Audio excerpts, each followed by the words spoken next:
We are live. We are live. Welcome to College Football's Peek Around the Corner with your host, Greg Pflugar. We cover everything in college football because we love everything in college football. And if you do as well, please subscribe to our channel. Smash the like button if you like our content. Share the video with your family and friends if you want to support this rebel outpost, the home for college football sickos, with a donation to help us keep the lights on. Hit that $sign where you make your comments, and I'll get to your super chat as quick as I possibly can. Welcome everybody into the studio that sits on the corner of Keith Jackson Parkway and Kurt Gowdy Avenue. Do not be afraid. Do not be afraid to become a legend with your comments and with your phone calls. We have got we're only going to be on the air for about an hour and 10 minutes, hour and 20 minutes at most. So we've got no time to waste. Wednesdays are my most difficult days to get a live show off the ground. My schedule is tight. We did not do a live show yesterday. We've got a lot of stories going on today.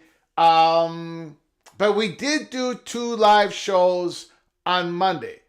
As a reminder, if you don't want to get caught sleeping here, you've got to subscribe to our channel and turn on those notifications. You got to keep your head on a swivel because we can come on live at any time, at midnight, at 6 o'clock in the morning. We have done shows live shows all around the clock to cover the breaking news. Okay, so it's going to be a shorter live show.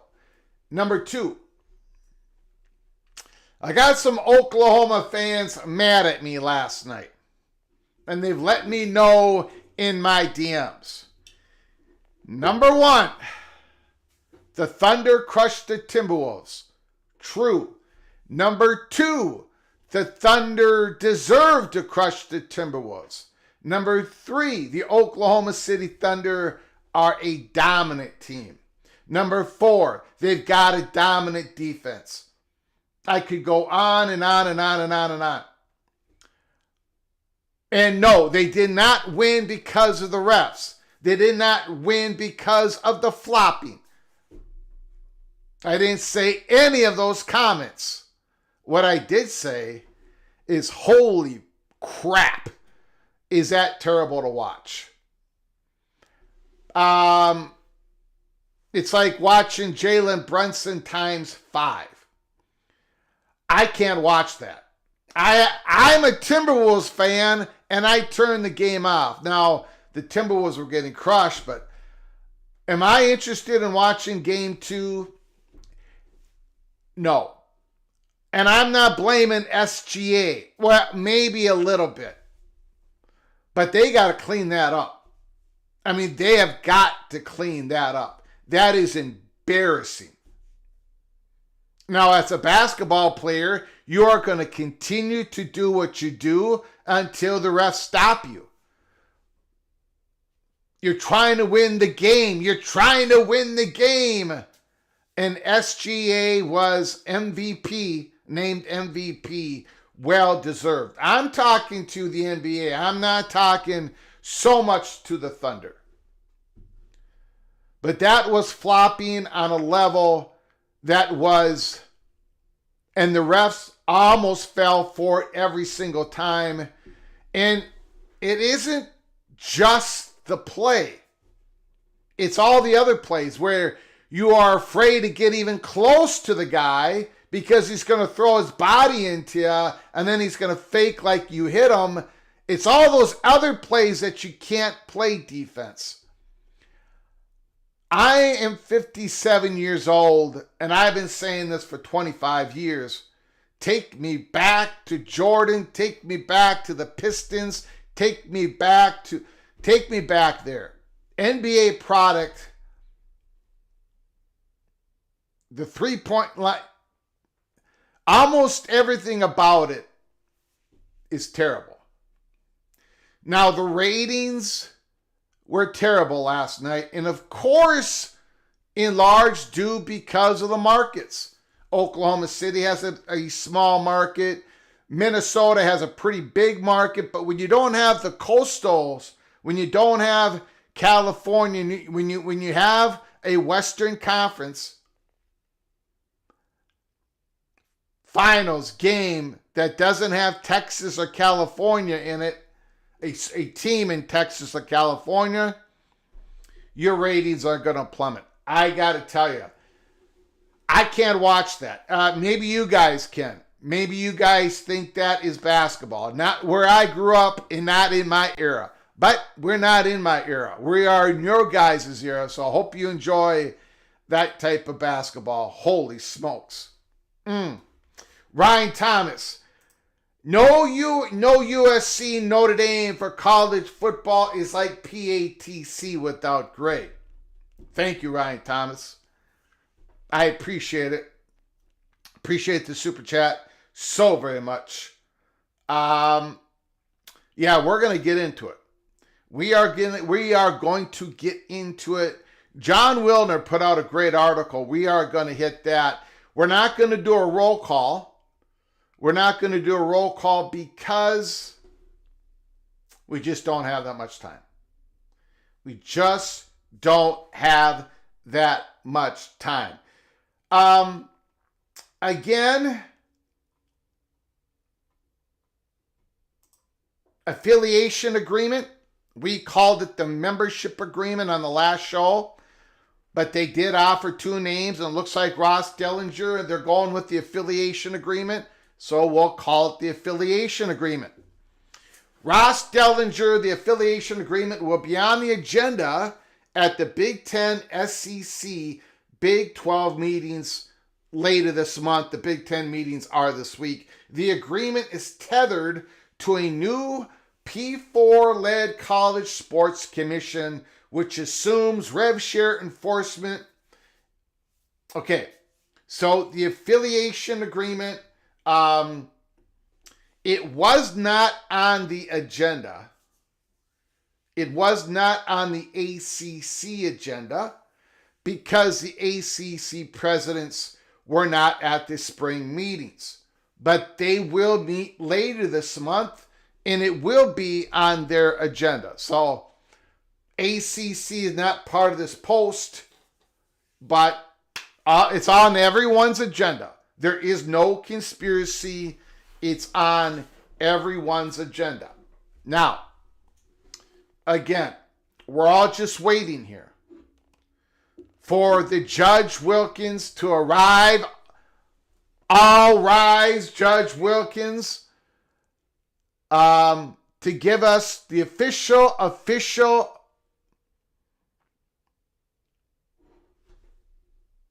it becomes all official, the House NCAA settlement, or it gets delayed, or it gets absolutely shot down, which I know some of you are cheering for. And boy, oh boy, if we get that,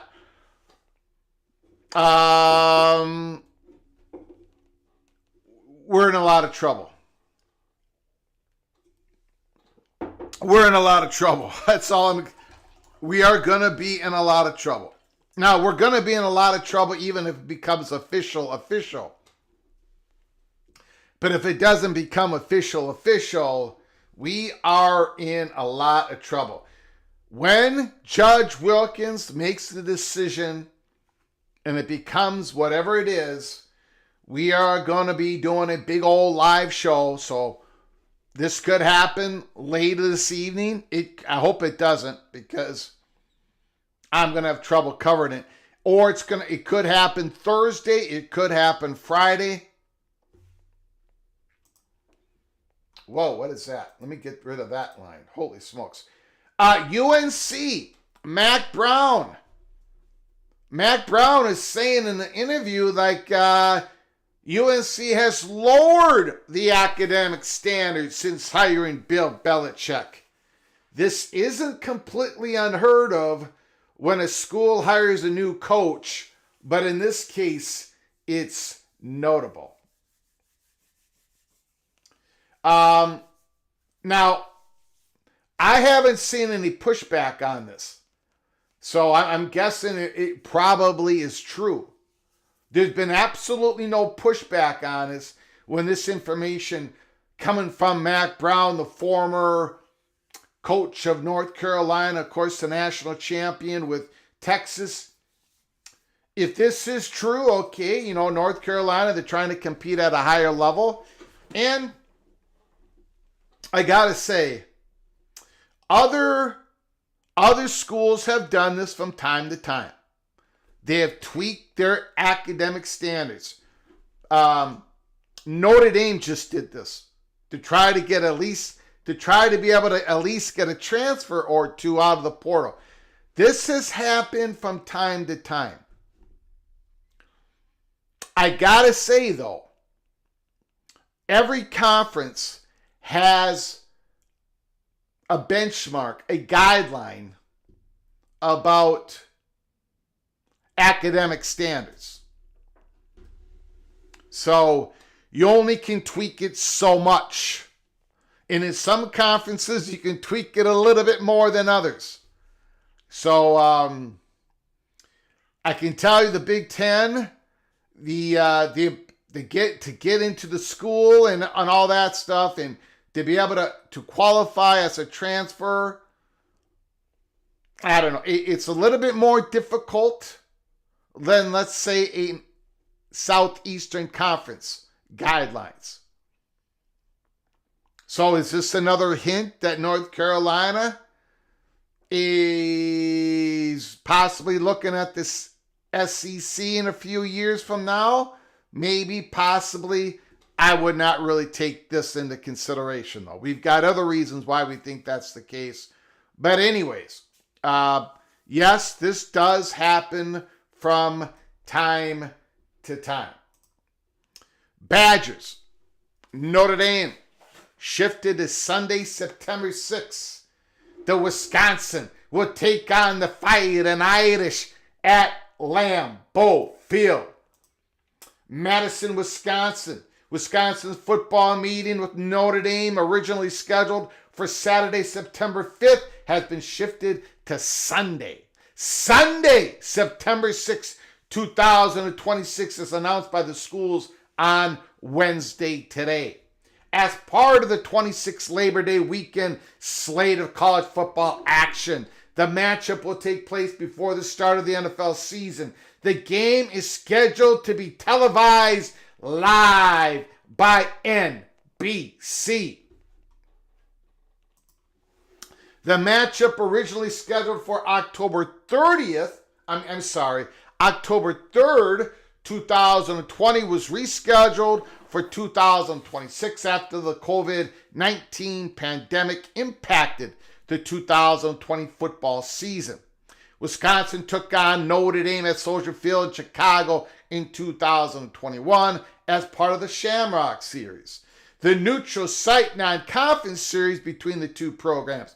Notre Dame claimed the first game of the series on September 25th, 2021, 41-13.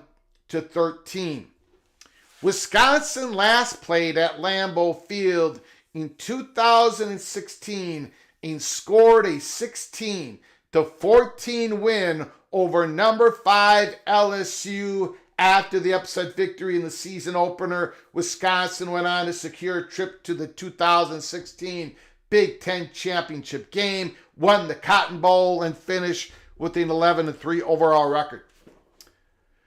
That Saturday, when Wisconsin played at Lambeau Field in 2016 and defeated LSU, I was at a wedding reception that was under a tent.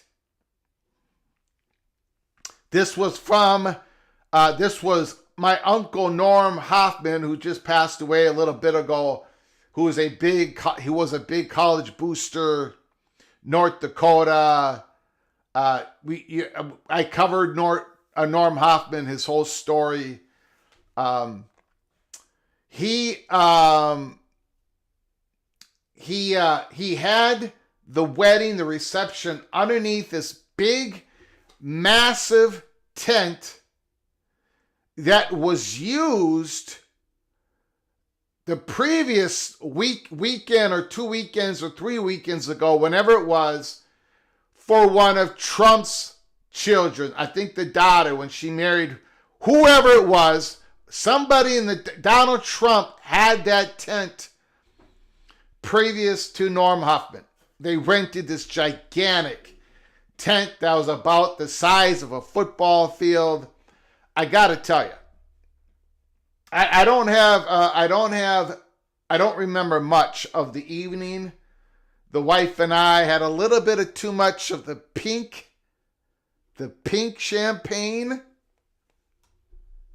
However,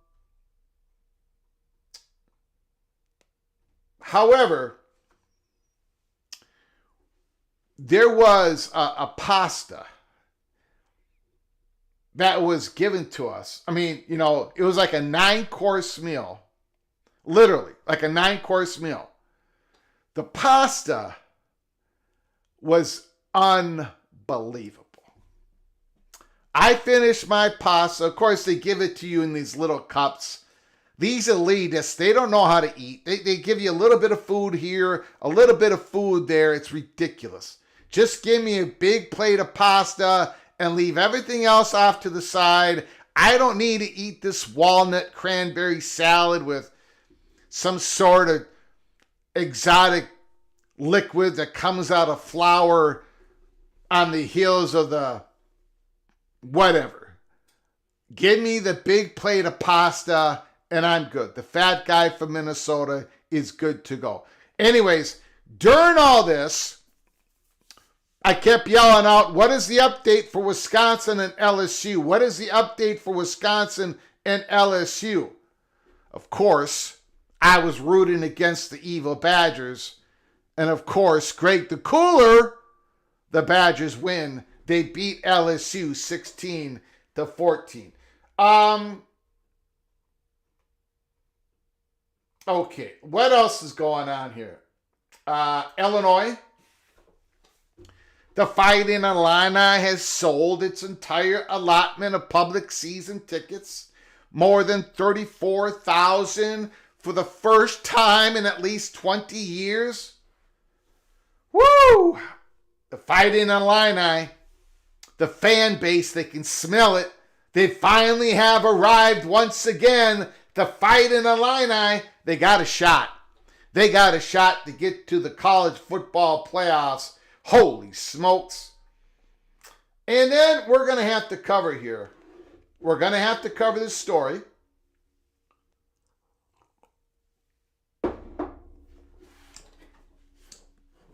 No idea. Ryan Brooks. Everyone wants to play LSU in week 1. We got to cover this story. And again, we're just going to touch upon it. Everybody is innocent until proven guilty. And we're covering it because because it's being covered in the state of Utah. The Tribune out there, BYU quarterback Jake Rasloff accused of sex assault in a new civil lawsuit. There is one part of this article, I'm not sure I would have decided to cover this, but there's one part of this that I think is good news for Jake Rasloff and the lady, whoever this is, and everybody else, that is probably going to give us some sort of clue on what happened or what truly did not happen. Either way, I think we're going to find out here very shortly.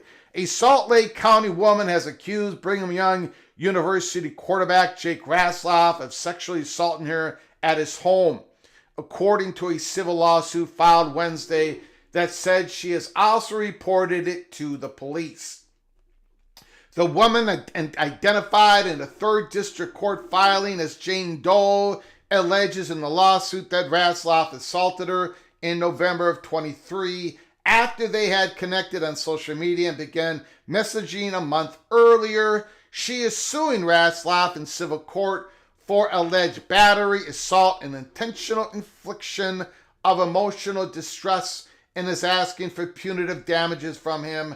Rasloff has not been criminally charged as of Wednesday. Keep that in mind. He has not been criminally charged as of today. And if he does become criminally charged, we'll cover it. And if he never becomes criminally charged, we're going to cover that as well. Jane Doe said in her lawsuit that she was connected with police after she had a rape kit exam done at the hospital days after the alleged assault, but initially withheld Rasloff's name. The woman did eventually tell Provo police Rasloff's name, the lawsuit states, after an officer asked her who he was because someone else filed a complaint against a football player and the police wanted to see if it was the same person. The lawsuit says the officer then encouraged her not to do anything, saying sexual assault victims never get justice. Rasloff family declined to comment when contacted by the Salt Lake Tribune. BYU and Provo police did not respond to multiple requests for comment Wednesday. According to the new lawsuit, Jane Doe and a friend got into Rasloff's home November 22, 2023. to hang out, and the woman stayed at the home after her friend left. She said she started to watch a movie with the quarterback in his room. They began kissing, but Jane Doe asserts in her lawsuits that she did not want to do anything more. Ratzlaff continued escalating the situation, the lawsuits alleges, when he tried touching her sexually and told her to give him oral sex. As the situation continued to escalate, the lawsuit reads, Jane Doe reacted in a way that made Ratzlaff angry. He started to shout at her, and she reached for her phone to call someone, but her phone was dead. The woman was scared and panicking, she said in a lawsuit, and laid on his bed, waiting for her phone to charge as she could call a friend. She alleges Ratzlaff fell asleep, but soon woke up again and began forcefully kissing her, touching her. The woman said she told Ratzlaff stop and no as she was grabbing the condom, but alleges in the lawsuit that he did not stop and had sex with her. Jane Doe went to a hospital a few days later and had a rape kit examination completed according to the lawsuit. And because of that rape kit examination, that should help, hopefully will help, determine if Jake Ratzlaff was indeed involved in any of this, if he did actually forcibly, what she's accusing. She also said she reported to Provo police, but the lawsuit says she initially did not tell the officer whom she was accusing of assault, fearing that the detectives would question him, ensure that she had reported him. She was scared and in shock and not ready to confront him, according to the lawsuit. Ratzlaff transferred from Riverside City College in California to BYU in 2023 and rose to national prominence last year. And he had a great season as the quarterback of BYU.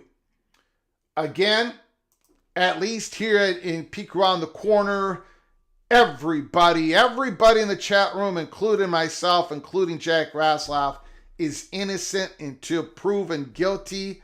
Look, if nothing comes of this, we are going to report it. We are going to say nothing. Jake Ratzlaff, nope, it did not happen. If that is what the evidence or lack of evidence shows. Or if it goes the other way, we will report it the other way. I do not anticipate covering this story anymore until there is some resolution. We're going to talk about Jake Ratzlaff and the way we have been talking about him since day one. A guy that I root for, a guy that in a really good quarterback. He's a little, he might throw some passes. He might throw some interceptions that maybe he should not have, but he had some magical moments last year for BYU. BYU is one of the favorites to win the Big 12. But we are going to take this report. It's being reported in the Salt Lake Tribune. BYU message boards are covering it. So here in the national show that we've got, we're going to touch upon it because the newspaper in Utah is covering it as much as they can as of now, and that's why we touched upon it here at Peek Around the Corner. Okay, now let's get to the big story. That's not the big story. John Wilner.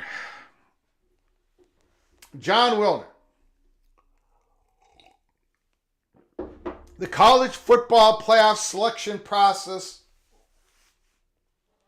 a butterfly wings in Ann Arbor, and the future of USC and Notre Dame series. At the heart of USC's hesitancy to extend the series is an elevated risk and a deep distrust.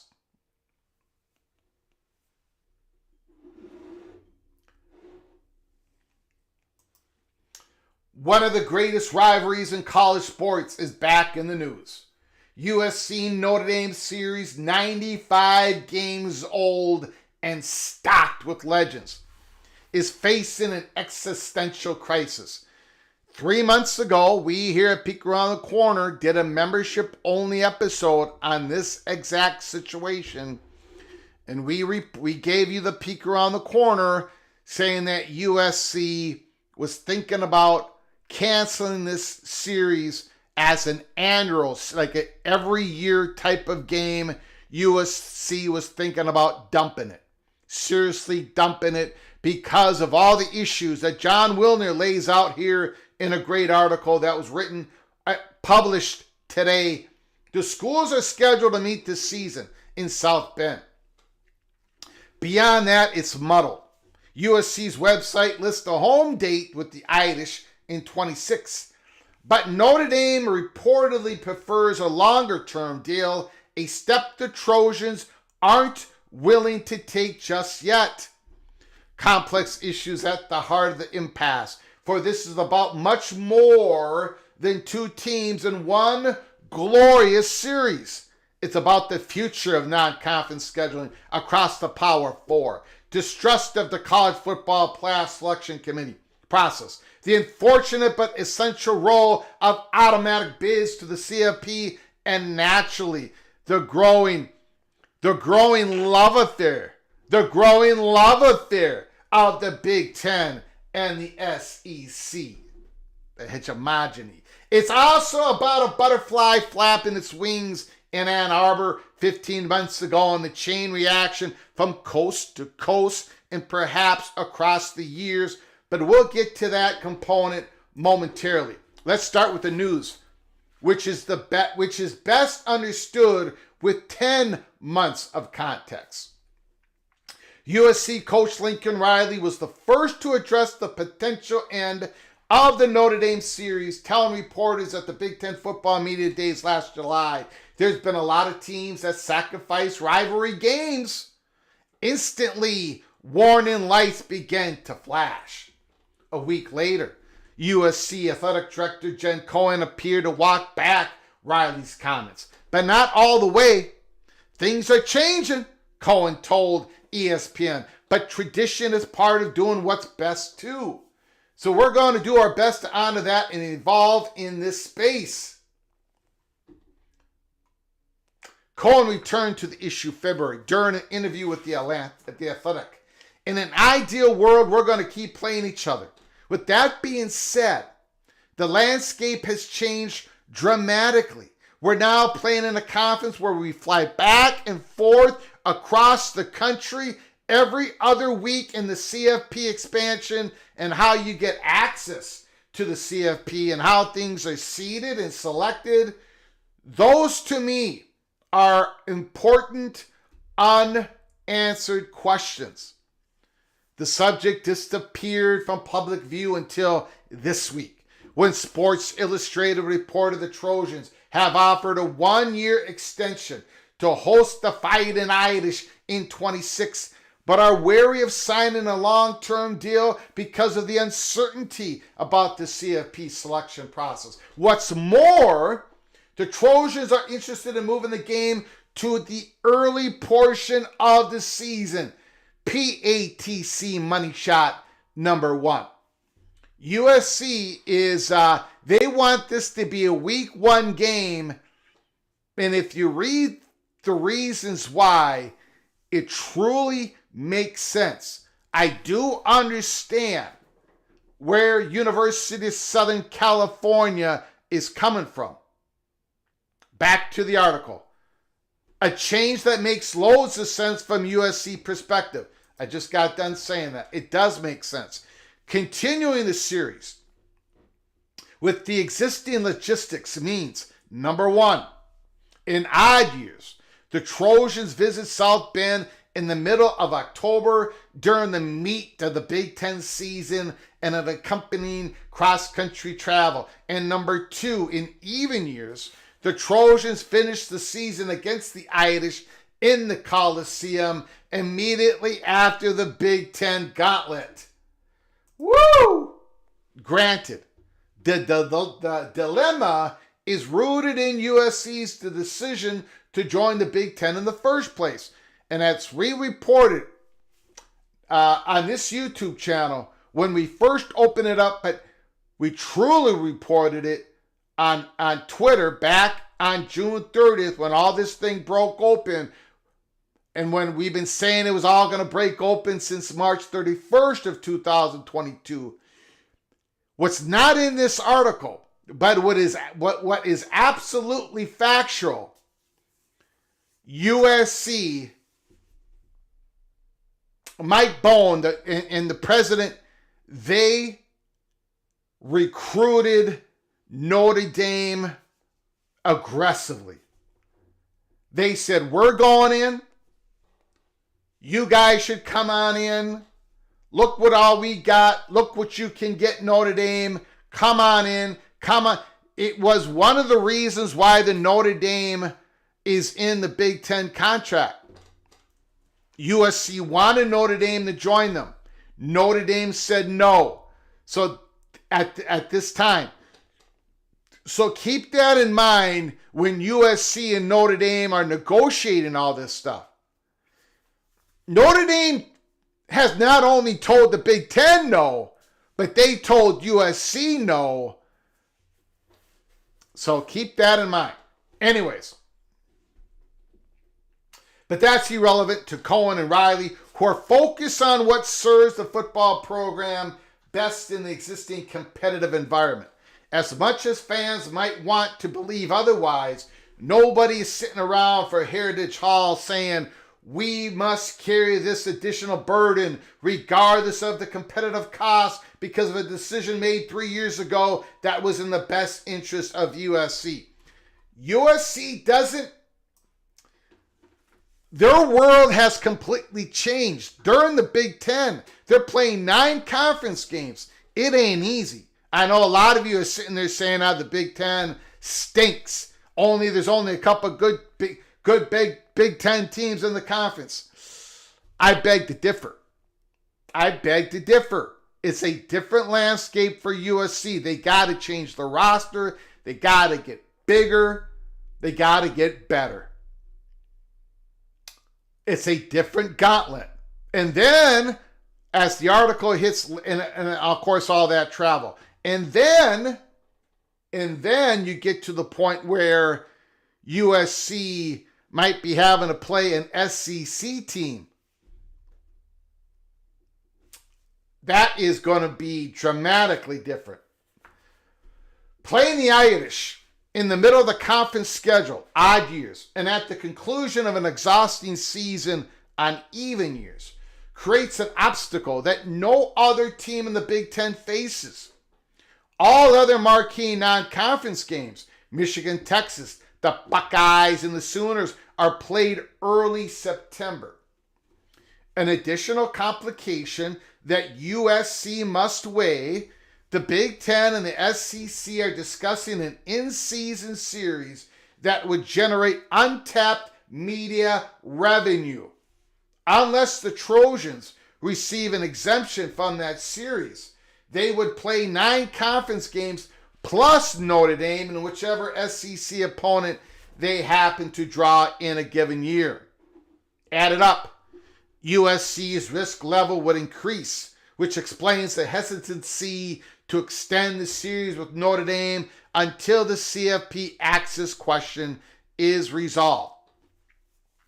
If the Big Ten has 4 automatic bids to a 16-team event, non-conference losses would have no impact, and USC, in theory, would be more open to playing the Irish annually.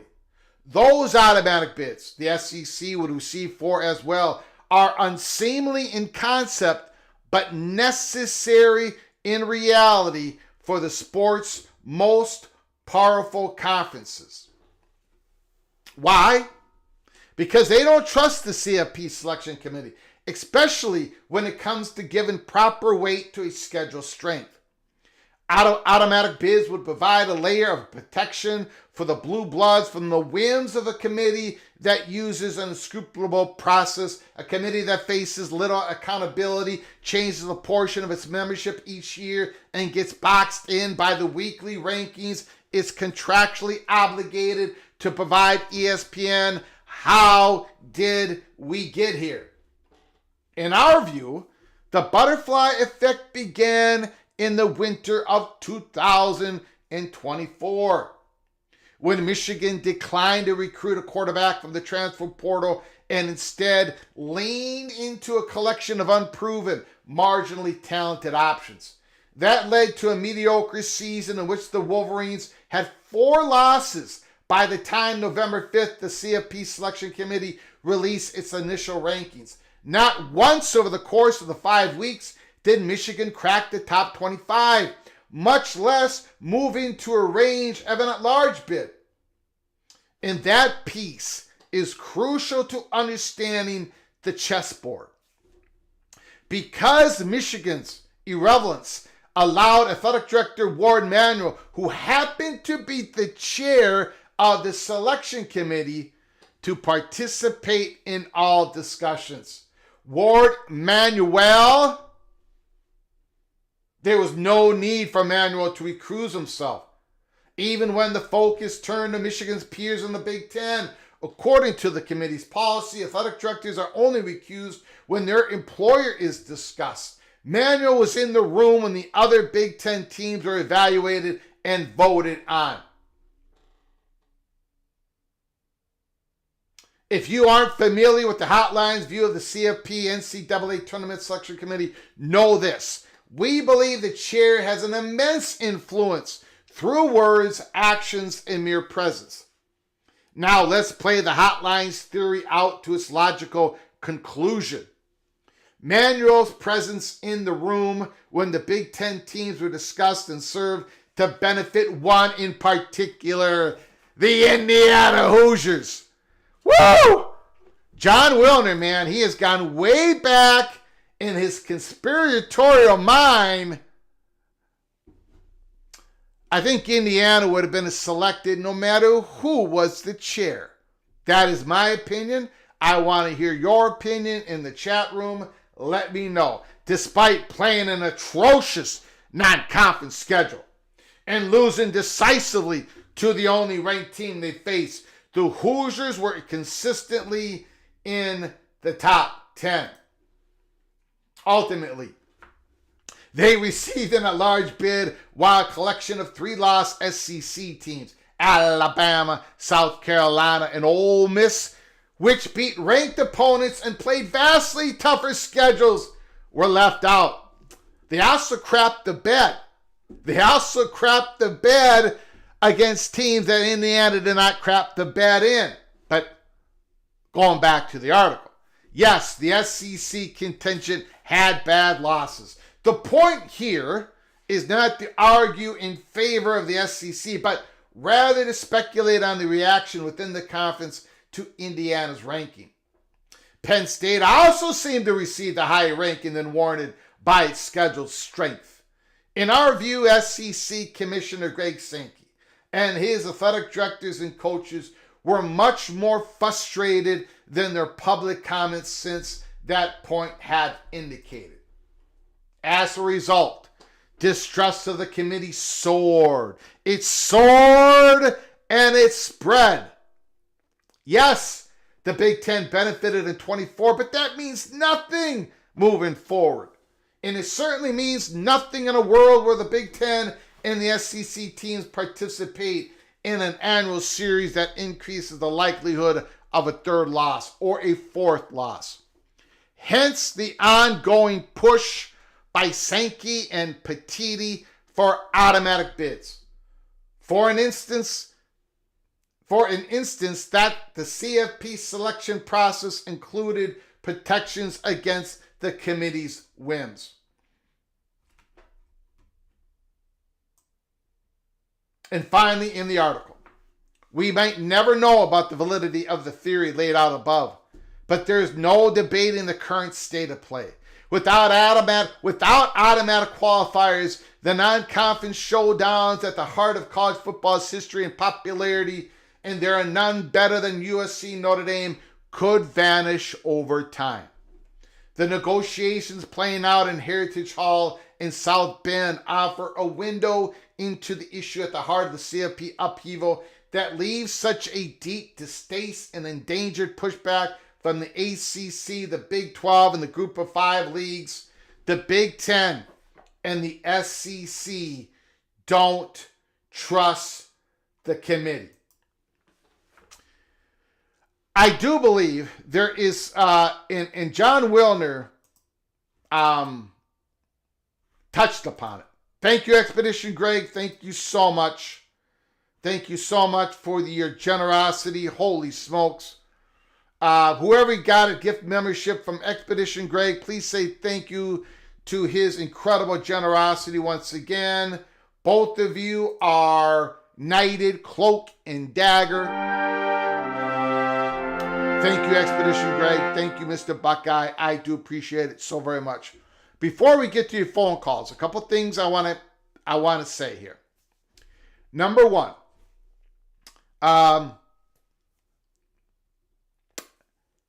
it was mentioned a little bit in the article.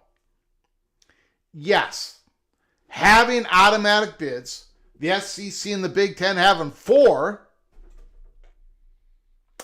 would make it more likely that rivalry, non-conference rivalry games like USC and Notre Dame will continue. No question about it.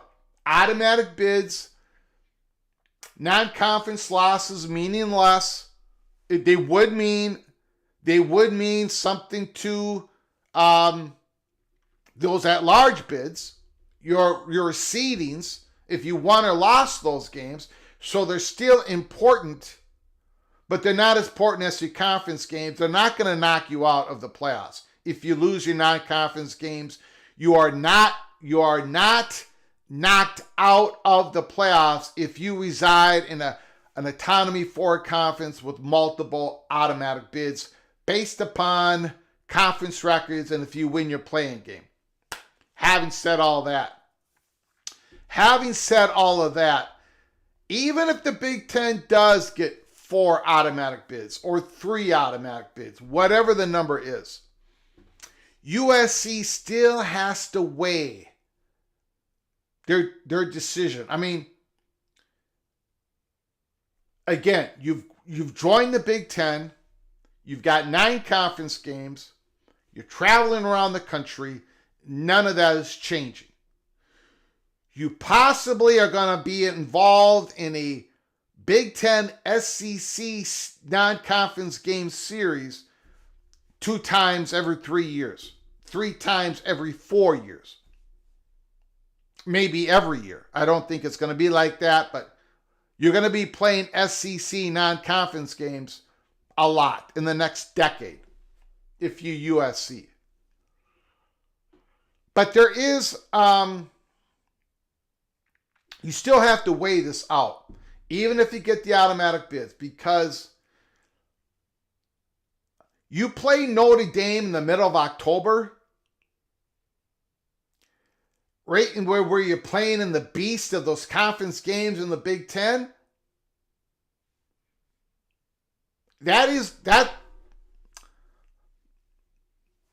I mean, these SEC teams with 4 non-conference games, they're playing the Citadel in early November or in October or whenever they play them, late in the season. To continue to play Notre Dame in the middle of October, that is hard, man. That is hard. It's going to be tough for USC. It's going to have a disadvantage for USC. I mean, USC played Minnesota last year. It was a pretty good game. It was in Minnesota. I thought Lincoln Riley screwed up that game. Minnesota defeated USC. USC was in a lot of tough games, and they're going to continue to be in a lot of tough games. To play Notre Dame, if I'm a Big Ten team, if I'm a Minnesota, line me up with the Trojans after they play Notre Dame. It gives us a shot to beat them. So I completely understand why USC is saying, okay, we need the Trojans, we need those automatic qualifiers in the Big Ten, but even if we get those, we're going to have to bump this game up. We're going to have to play the first couple weeks of the season, Notre Dame, or we're out. We're out. You know, Ohio State and Texas are playing week 1. After that game, they're going to have a couple games where they're probably going to easily win, and they're going to be able to recover and on to their conference schedule. But to play Notre Dame in the middle of October is more of an obstacle for USC than it will ever be for Notre Dame. Notre Dame can set up their schedule, or they have more power to set up their schedule, right? They have more power, more flexibility to figure out who they play before USC, who they play after USC. They've got a little bit more flexibility on that. So I completely understand why USC is possibly playing some hardball and saying, you want this series to continue annually every single year? We got to play it in September. We've got to play it in September. And Amazing Blue, by the way, Amazing Blue, thank you for the 5 gift memberships. Notre Dame walked away from the Michigan series. I mean, Notre Dame has walked away from the series. Now, that series is nothing like the history of USC and Notre Dame. But, you know, in 2012, Notre Dame walked away from Michigan. Amazing Blue. Thank you so much for the 5 gifted memberships. Holy smokes. Forward Thinking Trucker, Joe Atkinson, Anthony Palika, Sample Tex, and Lock Tex Smirk. You've all been gifted a membership by the incredible generosity of Amazing Blue.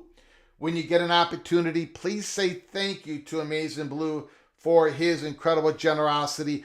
All of you are knighted officially. Cloak and Daggers, congratulations, member of our program. You can go to our library of episodes, and all the episodes are open for you, including the membership-only episodes, Early Peak, Cloak, and Dagger. Congratulations. Amazing Blue, thank you so very much for your generosity. Replica.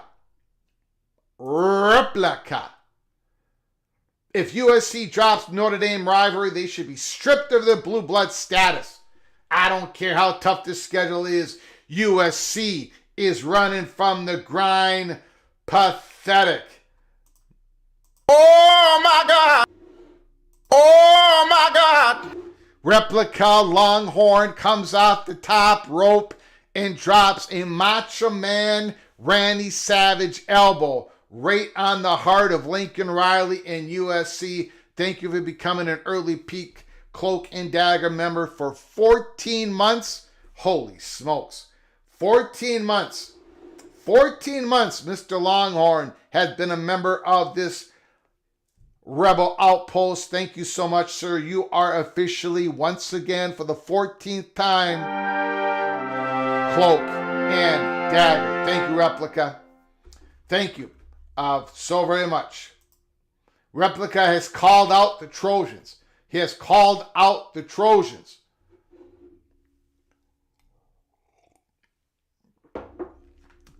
Josh Eno, no Notre Dame versus Big Ten game without expansion.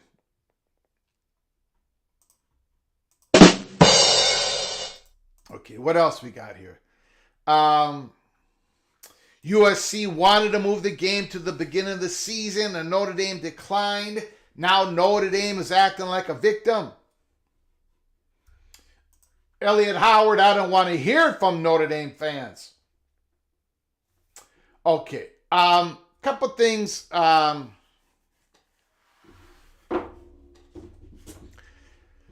Couple things.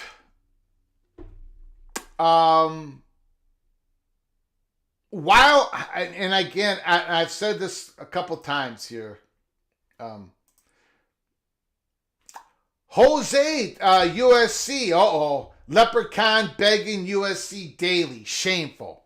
They can resolve this by joining the Big Ten. They must choose between the rivalry or their phantom independence. Holy smokes.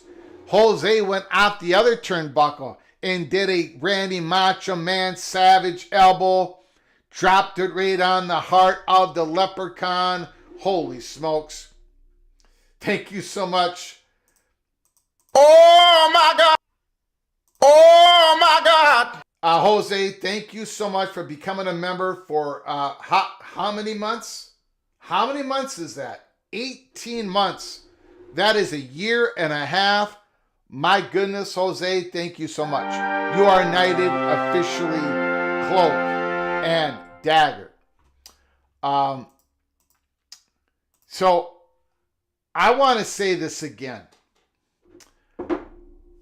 I'm a very patient man. I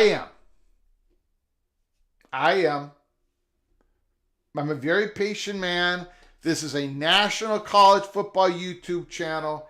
Before we get to your phone calls, I want to express this once again.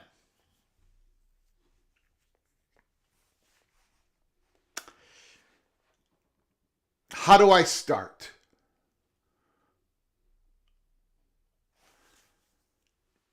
It's the University of Minnesota's fault. It is the Golden Gophers' fault.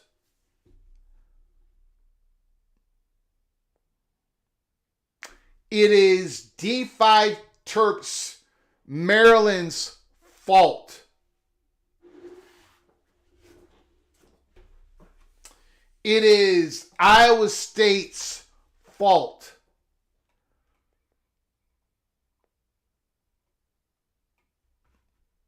It is USC's fault. It is West Virginia's fault. It is Georgia's fault. It is TCU's fault. It is the Longhorns' fault.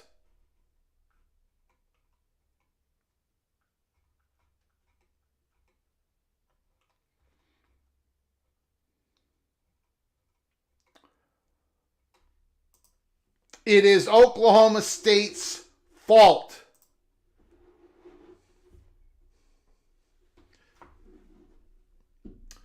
We have put ourselves in this position when it comes to the NCAA versus House. We have put ourselves in this position. During the Alston case, the Supreme Court judges, they looked at everybody and they said that the NCAA is not a legitimate body to make the rules. And they gave us a shining light on who they thought could be a legitimate body to make rules. And it's the conferences. We covered that a couple years ago. The conferences are taking over the accountability. But the truth of the matter is, they've always had the accountability. It wasn't the boogeyman, the NCAA. The conferences, the schools, they built the NCAA. They supported the NCAA. They gave direction to the NCAA. It's the presidents. It's the schools. And now as we face House versus NCAA, because NCAA was an organization, the body that the swimmer sued, the class action suit was against the NCAA, the conferences, the NCAA, the conferences had to get together. They decided to strike a settlement with the lawyers, and this is the settlement that they've got. This is the settlement, ladies and gentlemen. And every school signed on to the deal. All of you.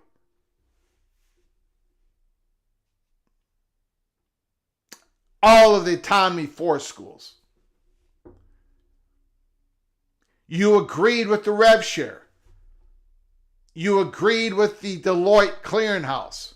You agreed with the enforcement arm. You agreed to all of this. So when this goes pear-shaped, don't be talking NCAA. That can't be your boogeyman anymore. Forget about it. It doesn't work. That dog won't hunt anymore. Forget about blaming the NCAA. The only thing that the NCAA has when it comes to FBS football is the making sure that the students have remained the eligibility and sportsmanship type of rules, but it's the conferences that have taken over. And so the accountability goes to the conferences, to schools. So here's another aspect to this. Inside, you can say, Greg, it should have never come to this. We should not be forming this under the guise of a class action lawsuit. I agree. But it's where we're at. This is reality. This is where we are. So what is happening now? If Judge Wilkins makes this official, these conferences, the Big 12, the ACC, the Big 10, and the SEC, and every one of your schools have to get it so it's up and running when Judge Wilkins approves it, if she does. They can't wait. They've got to get it up and running. They've got to get it up and running. They got to be ready. So that is why they've met for months in the formation of the enforcement arm. That's why they're doing all this sort of, the rev share, everything. That's why there's been contracts. Okay. So then the next thing is, well, Greg, this is all going to be blown away by lawsuits. Yes. Most likely it all gets blown away by lawsuits. Absolutely. But they're in a class action lawsuit right now. And they've all chosen that this is a better route instead of going into a long contracted lawsuit with not only the House, but there was 2 other lawsuits pending that was all folded into this one. These are 3 lawsuits all folded into the House lawsuit. So the plan is Judge Wilkins officially gets this done, approves it, and then the creation of all this on July 1st, we're almost at July 1st, guys and gals. We're almost at July 1st. It is May 21st. How many weeks? 6 weeks away? It's all going to be up and running. So, of course, they're planning all this out. They've got to. And then they're praying and they're hoping all the schools all of your schools, they're hoping and they're praying that all the work they've done in Congress, in the senators, that when Judge Wilkins gets this approved, that it all gets codified. There's a federal law to protect them against NIL state laws. This thing gets codified to where they can make the rules, enforce the rules without being sued to death. But if the codification doesn't happen, this is all going to go pear-shaped. But if it does happen, these schools want to make sure that at least themselves, the schools that are in this that are in the FBS, that they're not taking part of these suits, these lawsuits. And that is why you see the affiliation agreement.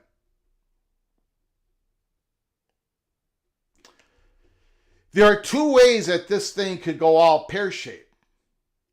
One is Judge Wilkins approves it. Well, there's three ways. Judge Wilkins does not approve it. We're screwed.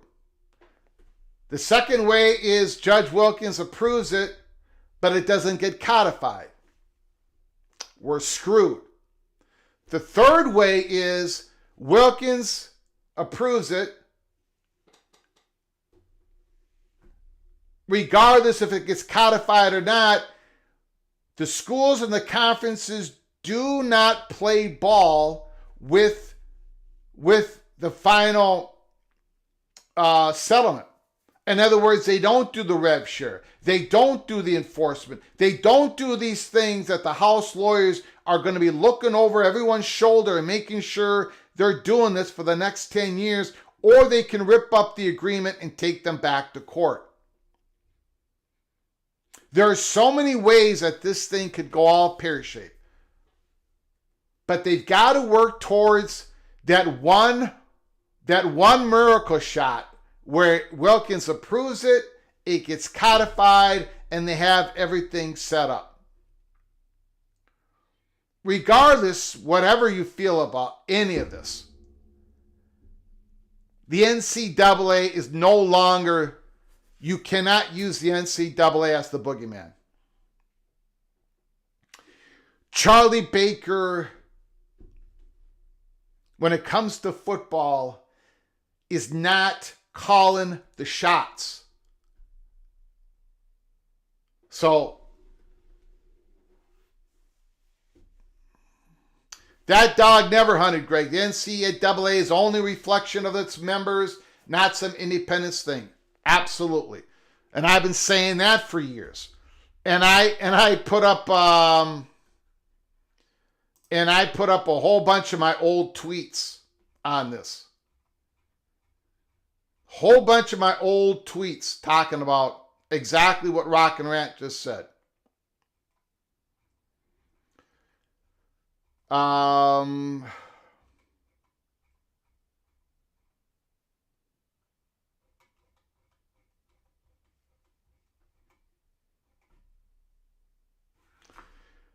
For example,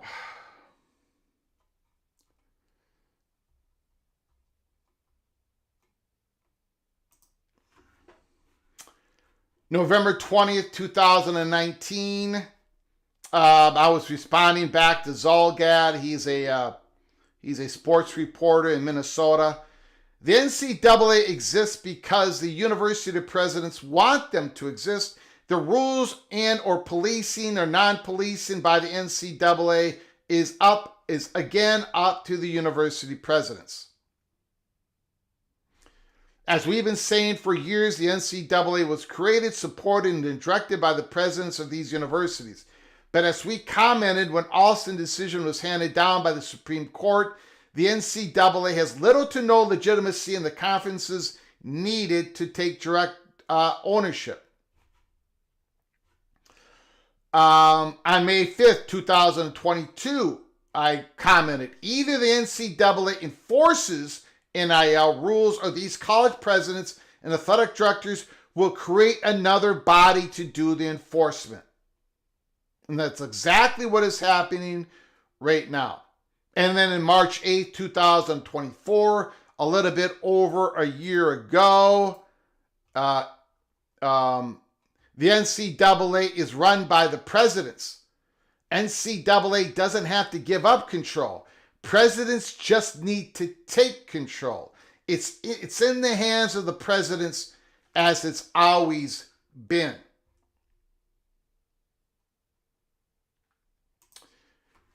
what I'm trying to do today is I'm not even trying to go in the past. I'm trying to make this as clear and simple going forward. Blaming the NCAA for any of this there is no, forget about it. Forget about it. It is your school. It is my school. I led off. The University of Minnesota is at fault. I led off with my own school. Your Autonomous Force School is at fault as well. Okay, now we're going to get to your phone calls. Let's get to it. Talk about anything in college football that your heart desires. Whatever you want to talk about. Again, this is going to be a shorter show. I do apologize. I probably only got time for one or two calls at the most. 763-260-1333, 763-260-1333.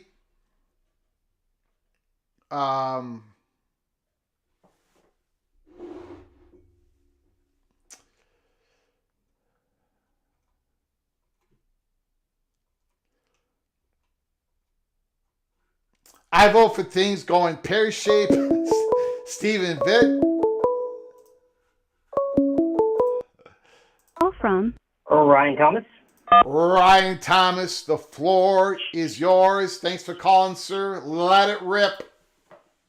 Well, Greg, first of all, we all know the real person, the real culprits, the main person to blame for all of this is the evil Wisconsin Badgers. They're the reason for all this mess. It's been this crazy conspiracy of Badgers, Greg. They messed all of this up. So let's keep the blame on Wisconsin. I would love to be able to do that, but then that would screw up my sincere messaging today. That we're all part of the screw ups. Oh, absolutely. Yeah. And that's the thing. Yeah. Is this has been going on, for right or wrong, for the last 100 years, this has been going on where, for all intents and purposes, and whether you agree with it or not, the courts disagree with you now, is the fact that these schools have been making millions and billions of dollars off of these student athletes who've only gotten, scholarships and that's it. And the value that the athletes have provided, they did not get anywhere close to the same, consideration back in return for what they did for those schools.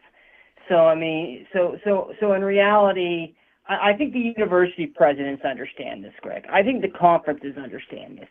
I think they know that they can't screw this up. What worries me is the most ignorant but most powerful people, which are the politicians, screwing this up. That's what worries me, Greg. Mm-hmm. I'm worried about these idiot state legislatures with all their various stupid, they're all, all trying to defy NIL rules, and just because they want to give their team an edge and blowing this whole damn thing up. That's what worries me. I mean, that's really what scares me. I mean, I don't know whether or not any congressional action, it needs to come, but right now they're too busy trying to get a budget bill done, and, they can't even do that right. And it's sort of, it's scary. I mean, I completely think that, the conference commissioners and the school presidents, they full well know the stake of this, and the athletes know. But just the people that have the power to take away future lawsuits or limit, the exposure and the risk in the future, the most powerful people are idiots. And that's what worries me. That's what worries me, because they don't have the same depth and knowledge. Many of them have not looked into this at the same level that, a lot of us junkies and sickos have. And a lot of them are blinded by their own, fandom and whatnot. And there's just a lot of ignorance and stupidity. I hope something happens. I think there needs to be some sort of overriding. I think the federal government literally needs to create some sort of, exactly, whatever codifications are needed, but needs to sanction some sort of governing body or whatnot of this for these conferences to work with and make rules with and so on and so forth. I mean, if that doesn't happen, this thing is going to it's going to happen exactly what people said has happened. It's going to be just the very few and powerful.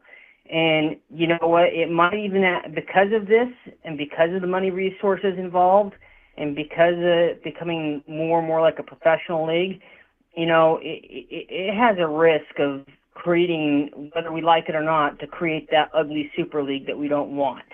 And, you know, I hope people realize that this is high stakes here. If this gets screwed up, I don't care if you don't like it or not. If you don't like it, you can rectify that with legislative, you know, lobbying for legislative changes. But if this gets blown up and it goes back to the courts and goes back to the courtroom and goes full-on litigation, you know, we've basically dropped a thermonuclear weapon right in the middle of college sports and destroyed everything. And, you know, I hope people realize that. As far as Retzloff goes, all I can say is let the legal process play out. Yeah. Let investigations be done. That's the only thing that I can say, because I know that is a tricky matter, and who knows? I just hope that you know, whatever the truth is, that it comes out and that people are held accountable if necessary, and I'll go on from that. And Yeah. you know, but thanks a lot for a great job on the show. And one last thing with Notre Dame and USC. You know, I think Notre Dame, I wouldn't be surprised to see, if they stay independent, I wouldn't be surprised to see them do Shamrock Series games in SoFi Stadium, Greg, to get themselves back into Southern California. I wouldn't be surprised to see them play Cal and Stanford every year, and just to guarantee 1 or 2 trips out to California every year. I wouldn't be surprised to see that. I could see them playing Shamrock Series games in LA against ASU or Colorado or BYU, where they would get a good attendance and showing there. You know, I could see lots of things happening. But anyway, thanks for all you do on the show, and have a good day, Greg. You got it. Appreciate it. Great call, Ryan.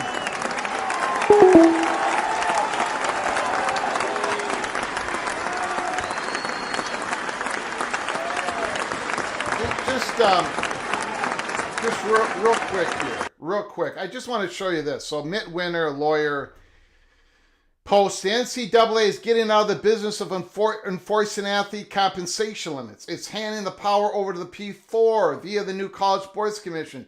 Will it have the same issues the NCAA has encountered, particularly lawsuits by states and athletes? Amanda Krisovich earlier reported the NCAA will cede enforcement of the amateurism to power conferences. Well, we've known this was going to happen. It had to happen. So here's the thing. And I've said this a million times before. I'm for a collective bargaining agreement. I want representation to the players. And my very first show on this live show was all about that. Very first episode. A lot of you haven't given up on that. For now, I have. Because none of these colleges, none of these schools want their student athletes to become employees. They don't want... Anyways, I don't want to go down that rabbit hole, but... But I wanted to start by saying that because I'm going to say something that's going to upset a lot of you. But I don't care. That is my job. I upset every single one of you at least once a month on the most unpopular college football YouTube channel in the country. Look, not everything is up to being sued. Sorry, that's not... I get it. I want collective bargaining. I get it. But not... okay. As a school, especially when it comes, I'm really talking about this affiliation membership. All it is having people sign on the dotted line to say you're not going to participate in a suit against us. We're going to be sued, but that your school, if you first of all, you sign on this, you sign on in the House NCAA settlement, and now we're going to have you sign on possibly if this actually happens. And now people are ripping that apart. I'm going to tell you guys something. You've got people out there that want to shred everything. They want to keep shredding everything. If you are a school, if you are Utah, and you're a member of the Big 12, you have signed on to those rules. I know it's not the same thing because we're talking about labor being compensated. Forget about all that. I'm trying to simplify this. Not everything is about when you are a part of association, when you are a part of a conference, you have agreed to certain rules. Okay? If you look at the bylaws of these conferences, you can get kicked out for a number of reasons. One, if you don't take care of your players. Number two, if your academic is completely fraudulent. There are ways for a school to get kicked out of a conference. You come into a conference, you are agreeing with these rules. Not everything is, you've agreed to it. All these schools have agreed to the rev share, to Deloitte, to having a CEO who's going to cast final judgment. I don't care what school you are, you've agreed to this. The suits are going to come. They should probably come. I want labor to be protected. Go ahead. But again, if you are a school that has signed on to this, and you are a school that has signed on to this, don't be suing, man. If one of these schools sue the other schools on this, if they participate on this, if they sign that affiliation membership, I mean, at some point, when you've agreed to something, you got to go with it. That's I'm off my soapbox. Again, we got to go here. It's going to be a very short live show, only an hour and 20 minutes. Like I said at the beginning of the live show, I want to thank everybody who's donated to help us keep the lights on, even though they all disagree with me. Ryan Thomas, Expedition Greg, Amazing Blue, Replica, and Jose. I want to thank Ryan Thomas for the phone calls. We will have a much longer show tomorrow. Keep your head on a swivel. Judge Wilkins is going to be coming into the news pretty soon here, giving us a hopefully final decision. Delay, deny, or it becomes official. House versus NCAA. That is the first big plane that has to land for the others to follow. Until next time, from all of us at PATC, to all of you, please, you all take great care of each other. Thank you so